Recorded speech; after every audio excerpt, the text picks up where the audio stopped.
Me një njoftim zyrtar për mediat, ndërmarrja publike komunale Shari ka alarmuar se uji i pishëm në 4 vendbanime të Tetovës, Recice Madhe, Recice Vogël, Poroj dhe Gjepçisht, nuk i plotëson standardet për konsum, sipas analizave të fundit të Qendrës për Shëndet Publik.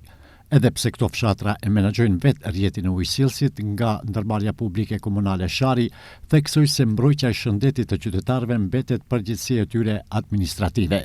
Bëhet fjalë për 4 fshatra të qytetit të Tetovës, për fshatin Gjepçisht, Poroj, Recice Madhe, Recice Vogël, janë këto rrjete të ujësillësit, janë rrjete që menaxhohen nga vetë bashkësitë lokale, por pasi që janë në fshatra në kompetencat e komunës, e kemi për obligim që edhe këto fshatra të mbikëqirim dhe të bëjmë analiza për ujin. Në këto 4 vendbanime uji nuk klorifikohet, prandaj jemi të detyruar që të kryojmë një sistem klorifikimi që uji të jetë sa më i sigurt për pije për gjithë këto qytetarë që jetojnë në këto vendbanime. Por këtyre paralajmërimeve u është përgjigjur me skepticizëm bashkësia lokale e Recicës së Madhe.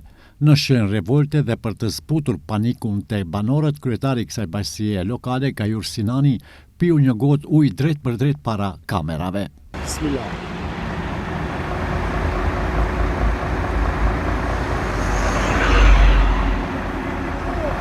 Uji nuk ka problem për ujin në Recicë Madhe, për momentin nuk ka problem. Analizat do t'i presim ditën e hapë. Kryesore do të jemi edhe unë prezent. Se kom bisedau, do jemi edhe unë prezent. Se bara bie mbi mu.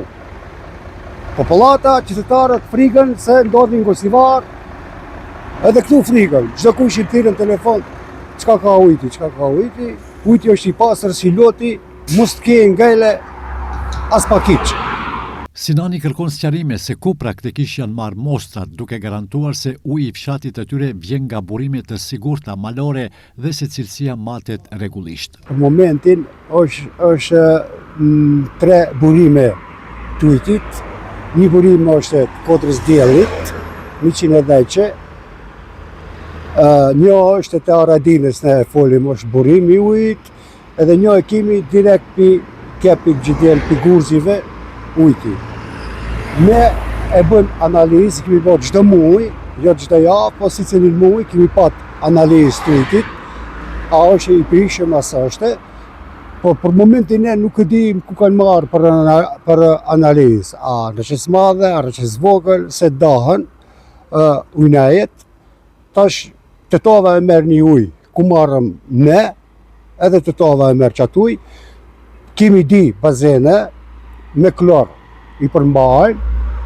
Përderisa në rrjetin kryesor të Tetovës rrjedhin 420 litra ujë në sekond dhe kontrollet bëhen 5 herë në javë, menaxhimi i ujit në zonat rurale mbetet një pikë e nxehtë. Qendra për Shëndet Publik kryen rreth 400 analiza në vit për të gjithë Tetovën dhe 99 fshatrat e saj, një numër që shpesh konsiderohet i pamjaftueshëm për të mbuluar fshatra që menaxhojnë ujin në mënyrë të pavarur.